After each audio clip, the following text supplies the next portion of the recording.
throughout this semester, we've been doing, we started off with the signal cascades, and then we did all of the catabolic metabolic processes, right? Then we had the electron transport chain, which is a little different on its own venue. But now we're going to start the anabolic processes. And so now we're going to do biosynthesis. And the first group compounds that we're going to do start to synthesize our lipids. And it is not the exact reversal of beta oxidation. That's the big thing to really keep in mind here. Okay, so it really is different than beta oxidation. And then, however, it really isn't difficult. Okay, so some of the things to keep in mind are, I kind of argued it away. The name of the pathway that breaks down the fatty acids, that was beta oxidation. And where did beta oxidation occur? We've been trying to really push this compartmentalization. Where does it occur? The breakdown for energy in the mitochondrial matrix. Okay. Whereas now we have to think about, well, where does fatty acid synthesis occur? And it does not occur in the mitochondrial matrix. It really is compartmentalized within the cell, so where you don't have to worry about them being competing processes. So that's really nice. Your body will break down the fats in one area, but then it will build them in someplace else where they're not fighting against each other. Okay. All right. So let's just get started. Without any further ado, it's about the lemon in my fridge. All right, is that fun? Okay. Very beginning is acetyl-CoA. Remember, that was the ultimate product of the beta oxidation, was to break it down to 2 carbon units at a time to make acetyl-CoA. We're going to start off with acetyl-CoA, but we're actually only going to be adding a single carbon unit to it to make what's called milanyl-CoA. And remember, the CoA just stands for coenzyme A, and it's huge, but it has this activated thiol or thiol ester. Whenever it's free coenzyme A, it's called CoAsh sometimes, but right here it's the thiol ester. So we have acetyl-CoA. We're adding a carbon unit to it at the expense of bicarbonate. Okay. What functional group will this be at the end? I know it's abbreviated COO minus, but actually it's right there. It's a carboxylate at the end, okay? It does require biotin, which we've seen biotin before with the movement of carboxyl groups and things like that, so it's nothing new. Okay. So one other thing that is, I think this is the first time we've seen it. What is this right here? It's manganese. Now, we've seen magnesium before, and we've talked about copper and iron and cobalt. We mentioned cobalt all the time, but this is manganese. Okay, so it does require manganese. So what class or classes of enzymes could this be?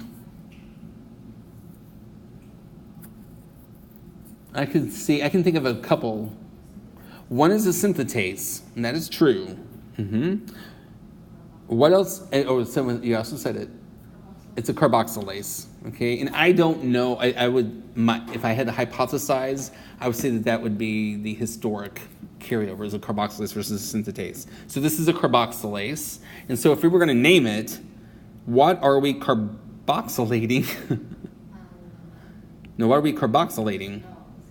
Acetyl-CoA. And so this is actually acetyl-CoA carboxylase.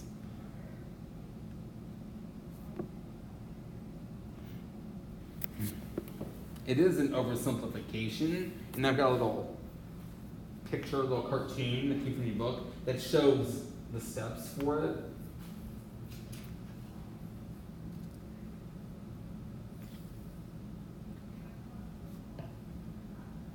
Because remember, biotin, it transfers, carbons, but it has a long arm.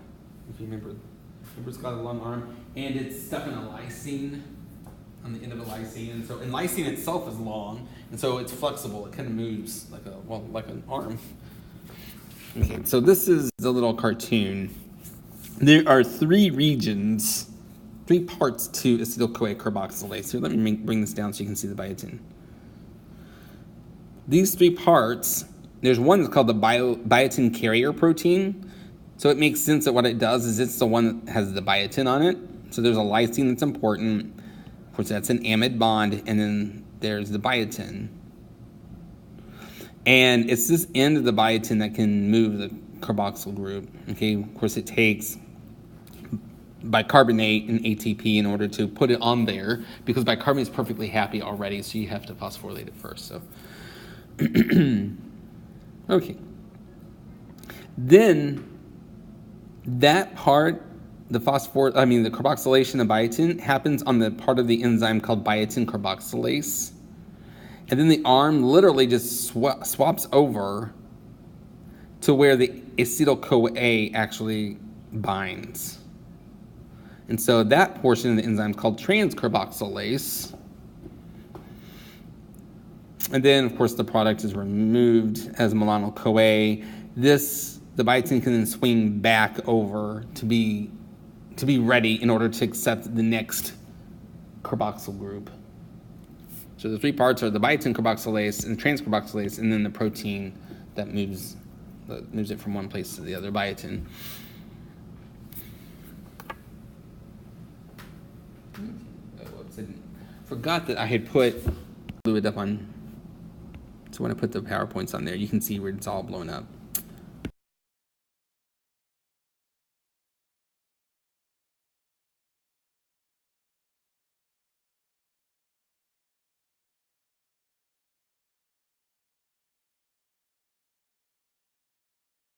All right.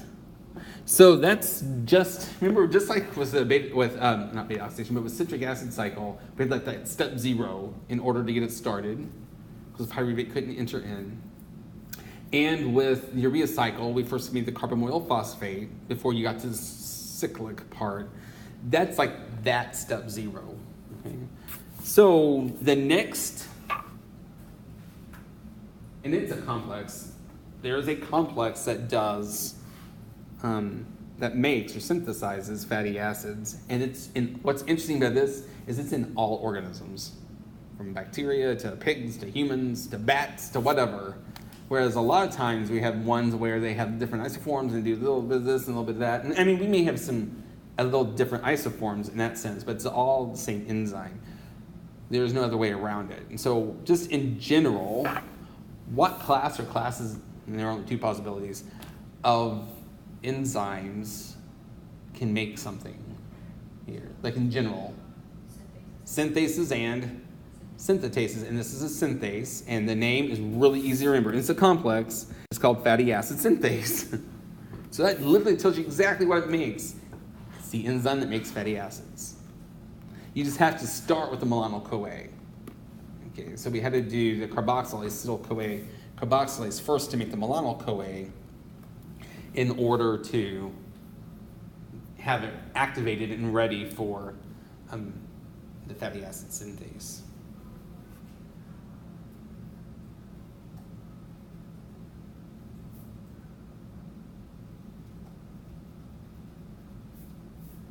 This is the one, the enzyme, that kind of reminds me of a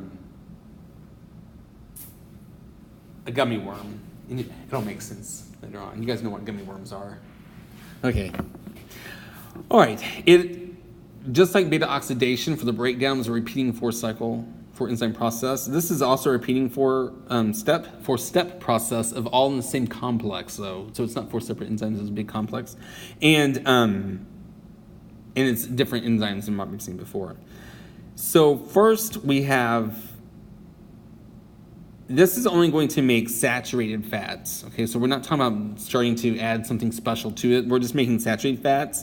And the saturated fat that was made from each preceding round becomes the substrate for the next reaction with the next malonyl-CoA. Sometimes I've seen people do it backwards and think malonyl-CoA is the one's bound and then the fatty acid comes, but it's the exact opposite. Yes, it's true for the very first time, but then when we add 2 more carbons to it and it goes from becoming a 4-carbon group, then the next 2 that stays, and it's another malonyl-CoA that comes in. And I'll show you what that means. And there's a term that gets used a lot in this chapter, and I've actually already used it. It's called activated. Whenever we say that something's been activated, what do we mean? Right, well, it's like we've had to do something to it first to make it more likely for it to occur.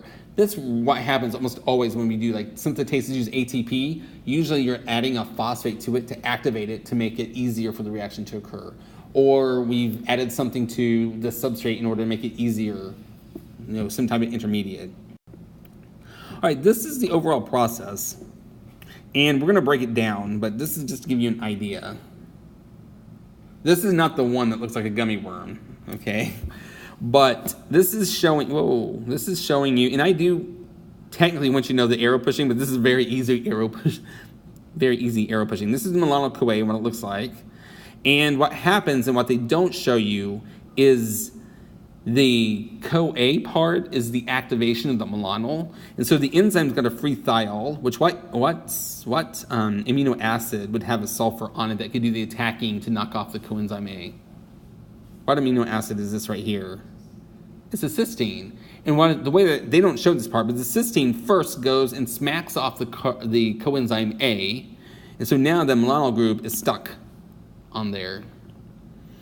And if you remember from organic chemistry, this is one of those beta keto acids. And one of the options for beta keto acids is decarboxylation. And so that's what's happening right here. So likewise, we have what had been acetyl-CoA, and there's a cysteine there that had knocked off its coenzyme A. So we have an acetyl group I'm going to say next door, just for common vernacular, next door to the malonyl group. But we get decarboxylation. And so this this negative charge here is going to go to form a new double bond to make carbon dioxide. But something's got to break or give. And what breaks or gives is that carbon-carbon single bond's going to swing out and smack the carbonyl of the acetyl group and pop off the cysteine. And so now we've actually got something that's got 4 carbons on it. So it's called the condensation reaction. Of course, we're trying to make a fatty acid. A saturated fatty acid. And so the way that happens is we have a condensation reaction. It gets reduced using NADPH, and we'll go over that, to make an alcohol. So now it's a beta hydroxy ketone, essentially. Okay. Then it gets dehydrated, which is similar to what you've seen in beta oxidation, to make an alkene, and then it goes through another round of reduction using NADPH to make your saturated fat. And see, this is the part that would be used for the next round. Okay, so now what happens is this would get moved over here to that thiol. So it's going to be where the acetyl group is. And the next malonyl-CoA comes in, does the decarboxylation to attack the 4-carbon containing thing to do this to make 6 carbons. And the 6 carbons moves down here to that thiol, and it would be where the acetyl group is. And then the next malonyl. So it's always a malonyl-CoA coming in. And the very first step, you have to start with acetyl-CoA, but each repeating step would have 2 more carbons on it. It would go from 2 to 4 to 6, 8, 10, 12, so on and so forth. Okay. All right. So we're going to break it down. I'm going to show you the part that I call the gummy worm in just a moment. So, oops, I just realized that I kind of got this out of order. It says, as the structure reveals, well, you haven't seen the structure. As the structure will reveal, it's very complex, okay? Because I think this is amazing. It's one of the largest proteins that we have in our body. Because for us, all of these enzyme activities are on a single protein. It's huge, or as our president would say, huge. But, okay. I can't do a very good impersonation, but I just now think of it whenever, I don't know, that just came to me. All right, but no, you say it's huge. And so, whereas I think in bacteria, I think they're technically different peptides that come together to form a supercomplex. This one, for us, it's all a single peptide. So it's just this huge, huge, huge, huge protein. There we go. This one's technically from the pig, I think, but it's highly homologous to us. If you notice, this is the gene. Remember, it's a single protein. Of course, there are going to be linking regions, and there are going to be introns and stuff that have to be cut out. This is the gene, and I'm going to explain what each of these mean. These are the way that they're abbreviated. However, if you notice, 2 of them are missing in the crystal structure, and that's because they were too disordered for them to determine their structure. They're there. It's just that they can't figure out, they're moving around too much, or maybe they're in the lipids or something where they can't figure out what their structure is, but they've got the structure for all of the other parts. This is why it kind of reminds me of a gummy worm, especially the next, I think it's the next figure. I tell you, it's one coming up. It just looks like a gummy worm. All right, because you can't really tell, but it looks like this. So there are different subunits, the subunits, motifs, and all that kind of thing. Enzymatic activities, all within the same protein. And so it's Ks, MAT, DH, ER, KR, ACP, and TE. I'm going to do ACP first, and then we'll go with, ACP stands for acyl carrier protein. So each of these tell you exactly what they do. So this is going to be the protein that carries the acyl group. And I think it's cool because, and it makes sense the reason why you don't see it here. What is that color? Is that brown or gray? You don't see it here because it moves. It literally moves. It kind of holds it. It's like a little, is that robotic arm or something? It's not robotic, but it picks up the acyl protein and it literally takes it from one spot of the protein to the next spot of the protein, the next, so it's constantly moving. So it just moves it along little assembly lines, like the conveyor belt portion. Okay, then we have KS, which is beta-keto-acyl ACP synthase. So that means we're literally going to be making a beta-keto-acyl ACP bond. Then we have MAT, which is malonyl acetyl-CoA transferase, which literally tells you it's transferring acetyl-CoA to malonyl, or malonyl, whichever way want to think of it. DH is a dehydratase. ER is the enoyl ACP reductase, which remember that had to do with the double bond.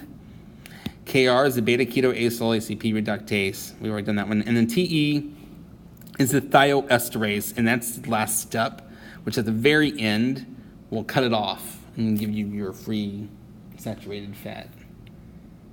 Okay, so that's why I do expect you to know these. And once we go through the 4 steps over and over again, and you see like the reactions going on, it makes sense. Just like beta oxidation, after you look over and over again, it starts to make sense. They describe what they're doing. Okay.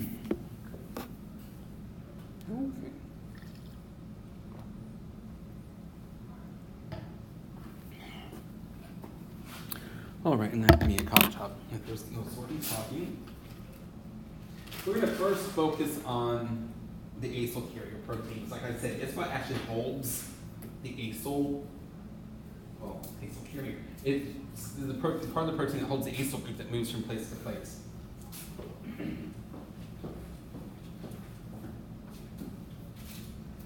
Okay.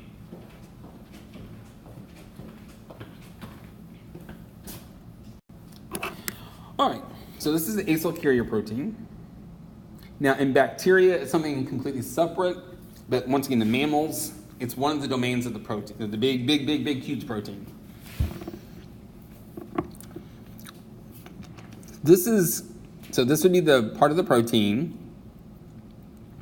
That protein has an amino acid. This is the amino acid that hangs off of it. And then it's got a pantothenic acid. Technically, they call it 4-phosphopantothene. But pantothenic acid, which is one of your B vitamins, that's one of the reasons why we need to have it. So it's this big, long arm. And then once again, the very little, just like what we've seen with coenzyme A, the very end of that arm is a thiol, and thiols are very reactive. Remember, they're both great nucleophiles and great leaving groups. That's why sulfur is awesome. Oh, I kind of gave away one of the answers. The biomolecule that it resembles is coenzyme A. Because remember, there was that free thiol, or it becomes a thiol ester. We see the exact same thing here. You gotta watch out doing that.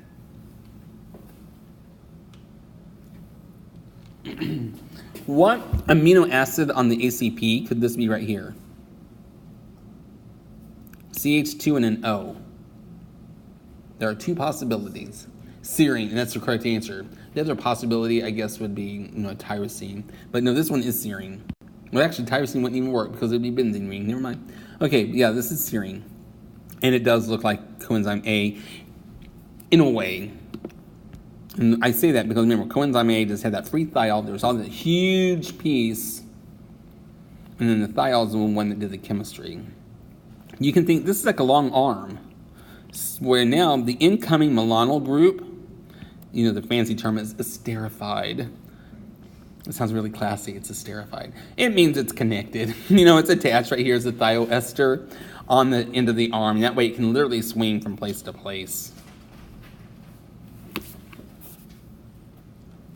And here is the gummy worm. Doesn't it kind of look like a gummy worm? Okay, and each step is blown up in future slides.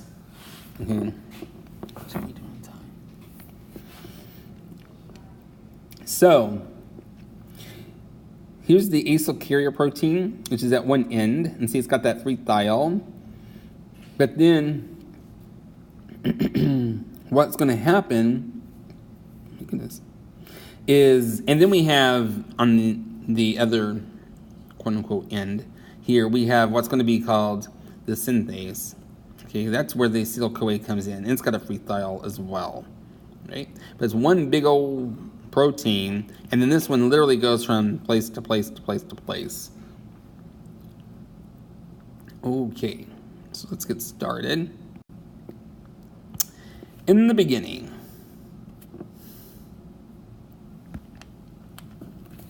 so before we can even get started with the malonyl-CoA, you have to activate the synthase itself, and it gets activated with an acetyl-CoA.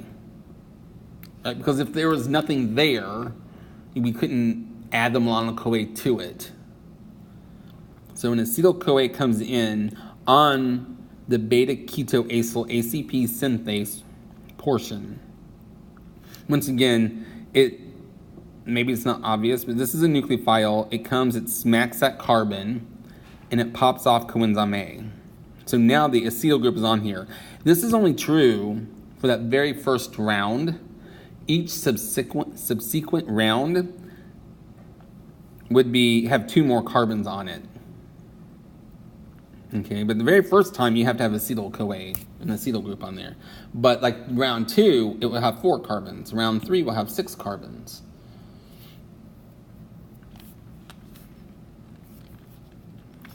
And another thing I want to point out is just like with beta oxidation, please note these all have that generic acyl rather than acetyl because it's promiscuous in the sense that it can take something that has more than 2 carbons. It just has to have that acyl group.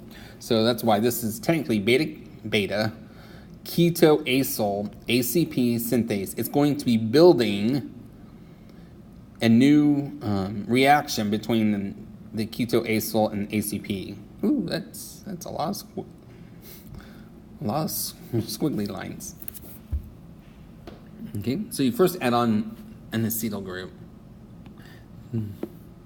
Okay, now, once again, before we can get started, we have to also activate the ACP protein. So on this end, once again, the free thiol just comes in, smacks that carbon, pops off coenzyme A. So now we have both ends of the big protein complex, big protein, it's not complex, big protein. That one end, the ACP, acyl carrier protein, is going to have a malonyl-CoA on it. The other end, the beta-keto-acyl synthase, has the acetyl group. Okay, unless it's a subsequent round, and then it's going to have a larger. So at this point in time, it's ready for step 1. Step 1 is the arrow pushing. And it's exactly what I pointed out before. And so just to take you through it, since this is a beta-keto acid, one of the properties, I'm sure you can all remember organic chemistry just like it was yesterday, but one of the properties is you can have the negative charge, those 2 extra electrons here, go and smack that carbon, boom, sound effects optional. Something's got to break or give, and what does is this bond between the 2 carbons breaks. It swings out and smacks the acyl group that's on the synthase. And this pops off the free thiol. Okay, so that way it's ready for the next round. So now you're going to have something on the acyl carrier protein that's going to have 4 carbons on it. That's the important thing. It's going to have this carbon directly attached, the CH2, this carbonyl group, and a CH3 after that first round. So it's going to have 4 carbons, and I'll show you what it looks like. Okay. It's called the Kaizen condensation reaction, if you think back to organic chemistry terminology. See, so now we've got 4 carbons. It's still technically a beta keto, right? Because there's ground 0, alpha beta. Now, in the second round, it's still going to be beta keto, but instead of just being a CH3 there, it's going to have a total of 4 carbons going this direction. Third round, there'd be even, 6, total 6, and 8, and 10. Okay, how are we doing on time? Oh, we're doing well. I need to get caught up in case.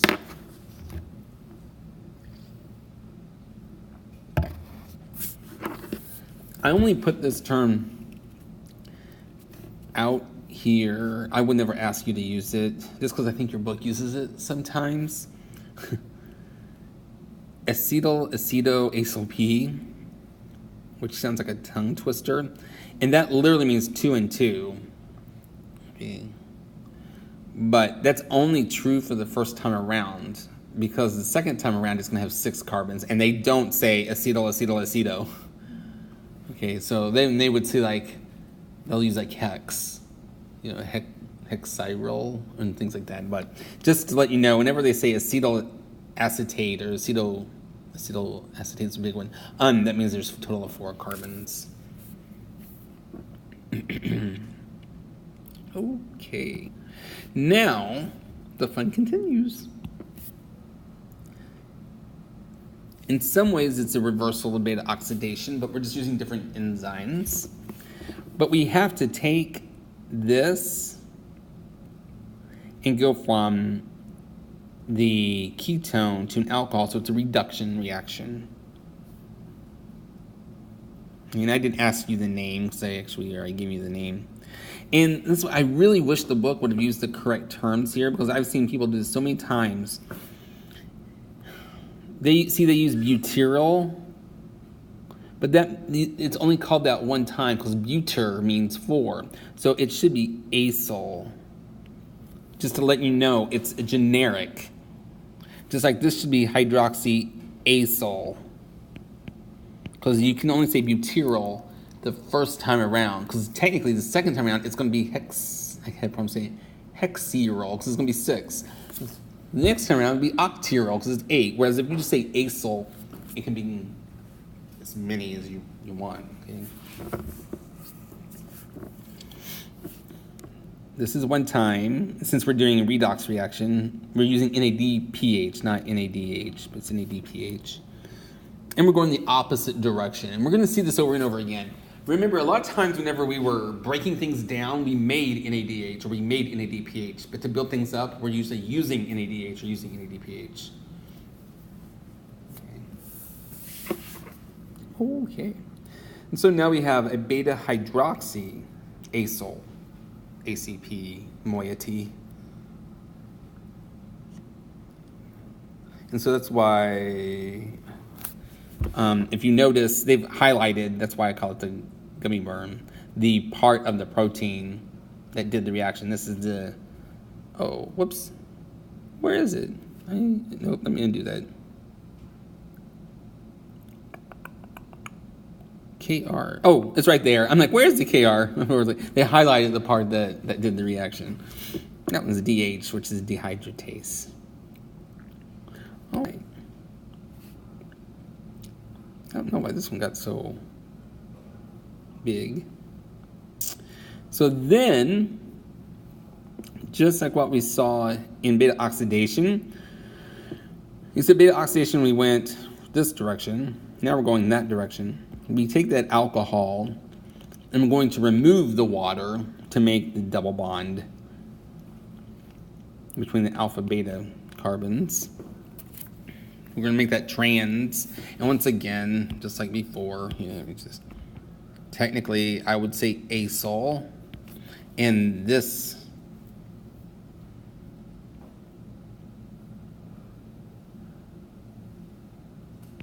is also an acyl enoyl. Whoops, that's supposed to be acyl. Acyl enoyl, ACP.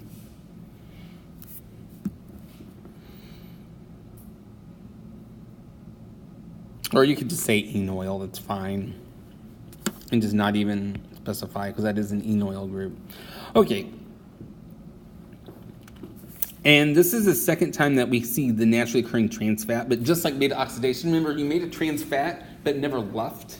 And so therefore, it didn't get released, assuming you're healthy, it didn't get released and be bad for you. Same thing happens here. You make that trans fat as an intermediate, but it doesn't ever leave. So you don't have to worry about it clogging up your arteries. And just like before, except it's the opposite. Instead of being a hydratase, it's a dehydratase. And so they call it beta hydroxy acyl ACP dehydratase. Okay, so that was the DH. So now we have our trans enoyl ACP, and it goes up to the ER portion.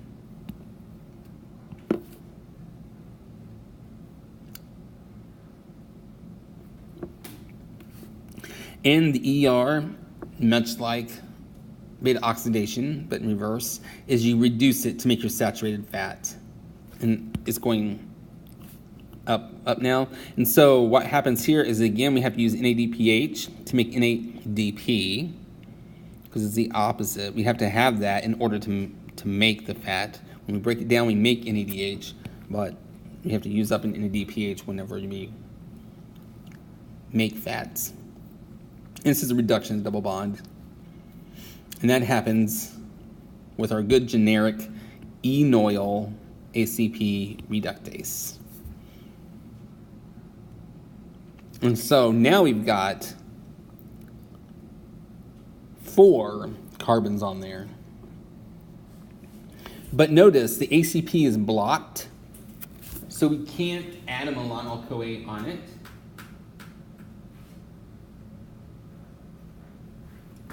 So we've got to move that portion down here, which is easy because we've got this thiol right there. All it has to do is go and smack that carbon and pop off the ACP, which is exactly what happens.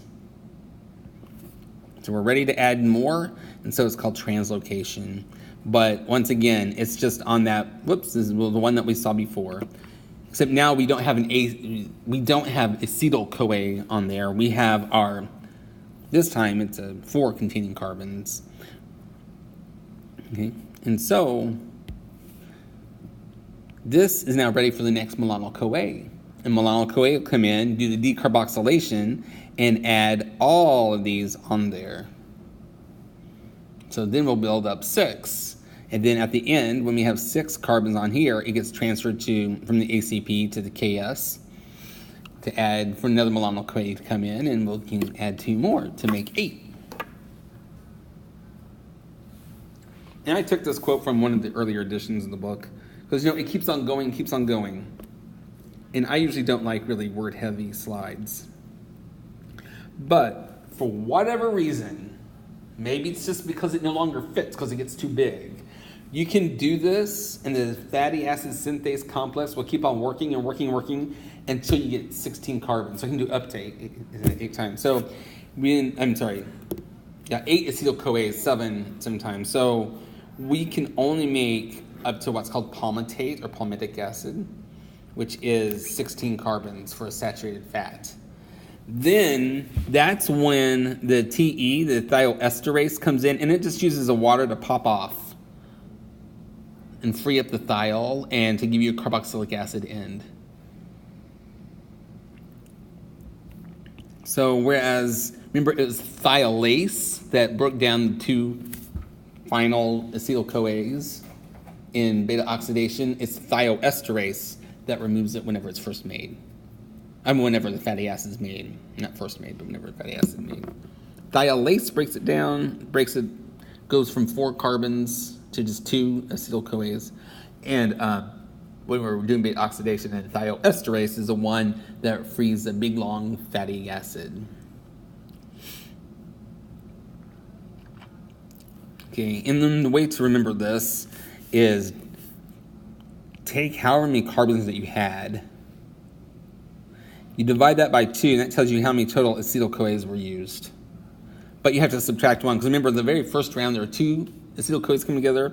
So that's why if we had 14, then it's going to be 7, but we used up 6 ATPs and 6 NADPHs.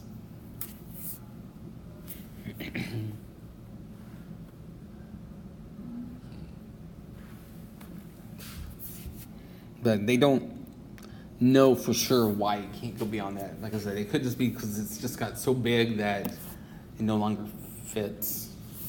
And please note, this is not to make any of the specialty fats, like the ones that are unsaturated or polyunsaturated. These only make saturated fats at this point. And the last thing that I want to just show you, and where we'll pick up next time, is, and I mentioned, and I've alluded to this multiple times, and I'm only going to talk about animals and yeast. I'm not talking about plants, okay, or bacteria.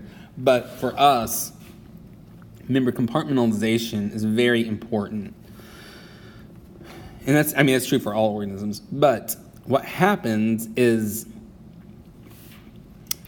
fatty acid synthesis occurs in the cytosol. Beta oxidation was inside the mitochondrial matrix, okay, inside there. Now, there are certain parts of the lipid synthesis that occurs in even further compartmentalization. To make them even bigger, there's some of that can occur in the mitochondria. And then another one that we see, and we'll talk about later on, is the ER. And the ER can do the desaturation. It can also do some of the elongation, and it's also involved in some of the specialty lipids. It's synthesis of specialty lipids, okay? But the ones that we focus on was the general fatty acid synthase that we've done here in the cytosol. We'll talk about how some of the specialty ones, and especially desaturation in the ER, and how that works. But one of the nice things about compartmentalization is then you don't have to worry about them competing with each other. Just like we did with the beta oxidation. It wouldn't make sense, or wouldn't be useful if you're trying to break down the fats to make energy in the mitochondrial matrix. If the moment you're breaking them down, you have fatty acid synthase, they're building them all up because there's lots of it, it's just chemistry back to the Chapter's. However, by having it break them down in the mitochondrial matrix, the matrix itself doesn't make the saturated fats. Then whenever you've got plenty of energy, it gets shipped on out, the extra gets shipped out, and you can start to build up the fats in the cytosol.